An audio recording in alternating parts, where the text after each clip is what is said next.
Hello friends, welcome back to GST hero once again. कैसे हो? सब बढ़िया ना?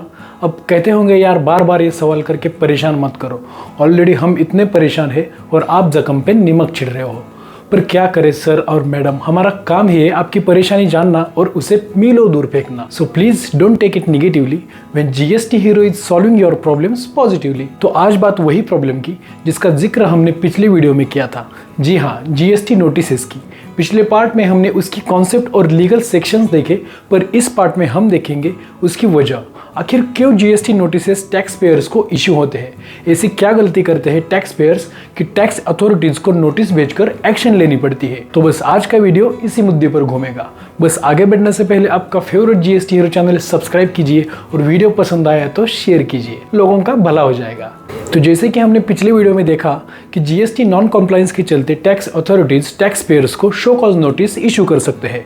बस उन्हें पूरी इन्वेस्टिगेशन करके टैक्स पेयर को स्पेसिफिक रीजन बताना होगा और उसे उसकी साइड क्लियर करने का एक मौका देना होगा। तो इसी इन्वेस्टिगेशन का सहारा लेकर हमने कुछ स्पेसिफिक रीजंस की लिस्ट बनाई है, क्योंकि ज्यादातर लोगों को इसी वजह से जीएसटी की डिफरेंट नोटिसेस आ रही है।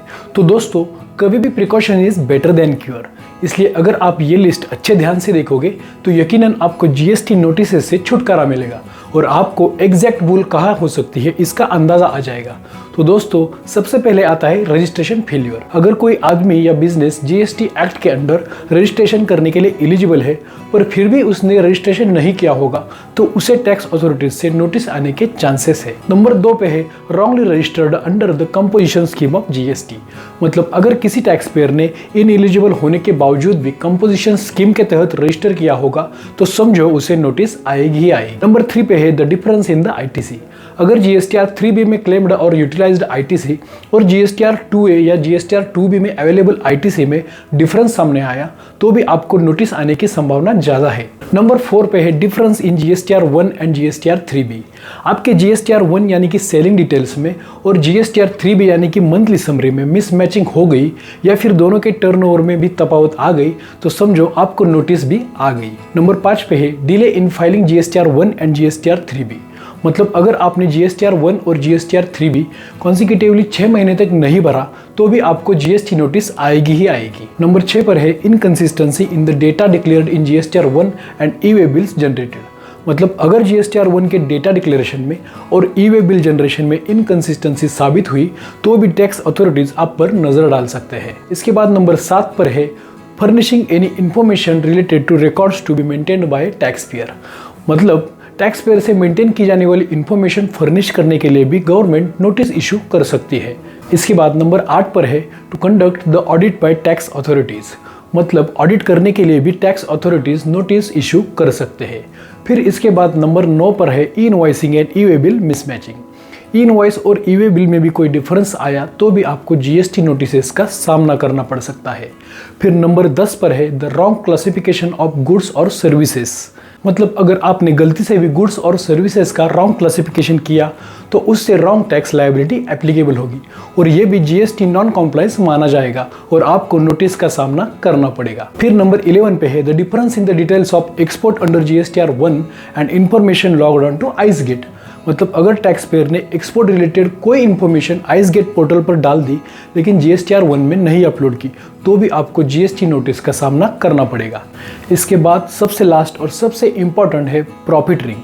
अगर कोई टैक्स पेयर सीबीआईसी ने जीएसटी रेट्स कम करने के बावजूद भी इलीगल तरीके से ज़्यादा प्रॉफिट कमा रहा है तो भी टैक्स अथॉरिटीज प्रॉफिट रिंग के कारण टैक्स पेयर्स को नोटिस भेज सकती है। आजकल ऐसे केसेस ज़्यादा देखने को मिल रहे हैं और गवर्नमेंट भी लगातार इस पर एक्शंस ले रही है। तो इससे सावधान रहना ही जिम्मेदार टैक्स पेयर का काम है। पर दोस्तों, कुछ लोगों का फ्रॉड करने का इंटेंशन नहीं होता है, अनजाने में की गई गलती से उन्हें ऐसे नोटिस का सामना करना पड़ता है। तो ऐसी सिचुएशन अगर आप पे आती है तो आप क्या करोगे? क्योंकि आपने देखा होगा कि अभी अभी जो भी टैक्स अथॉरिटीज से कन्वर्सेशन होता है वो पूरी तरीके से फेसलेस होता है और टैक्स पेयर को उनकी साइड क्लियर करने का सिर्फ एक मौका मिलता है।